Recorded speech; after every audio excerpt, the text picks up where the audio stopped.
Hello guys, কেমন আছো সবাই? অনেকদিন থাকার পর এখন ধুবুলিয়া ফেরার পালা। ব্যাগপ্যাকটা গুটিয়ে নিয়ে বাড়ির সামনের থেকে বাসে উঠে পড়লাম। আর ভাই যাচ্ছে আমাদেরকে দিয়ে আসতে। আর দেখো, কথা বলতে বলতে গৌরাঙ্গ সেতুও পার করে ফেলেছি। অনেকদিন থাকার পর ফিরছি তো মনটাও কেমন লাগছে। এই দেখো, বাড়ি এসে ফ্রেশ হয়ে রেস্ট নিয়ে বসেছে চিলি চিকেন বানাতে। কিন্তু বাড়ি এসেই আগে চিলি চিকেনটা ম্যারিনেশন করে রেখে দিয়েছিলাম, না হলে চিলি চিকেনের আসল টেস্টটাই যে আসবে না। এই দেখো, বাইরে বৃষ্টি আর ভেতরে চিলি চিকেন রান্না হচ্ছে। একদম জমে যাবে আজকে ডিনারটা, তাই না বলো?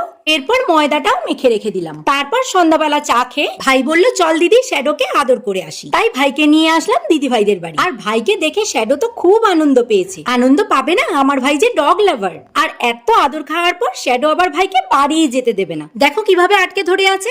এরপর রাতে করলাম ভাইয়ের পছন্দের ময়ানদার রুটি, আর তার সাথে চিলি চিকেন দিয়ে ডিনারটা কমপ্লিট করলাম। আর এরপর দিন সকালবেলা ঘুম থেকে উঠে ভাই চলে গেল বাড়ি। ভিডিওটা এখানেই শেষ করলাম। দেখা হচ্ছে নেক্সট ভিডিওতে। টাটা।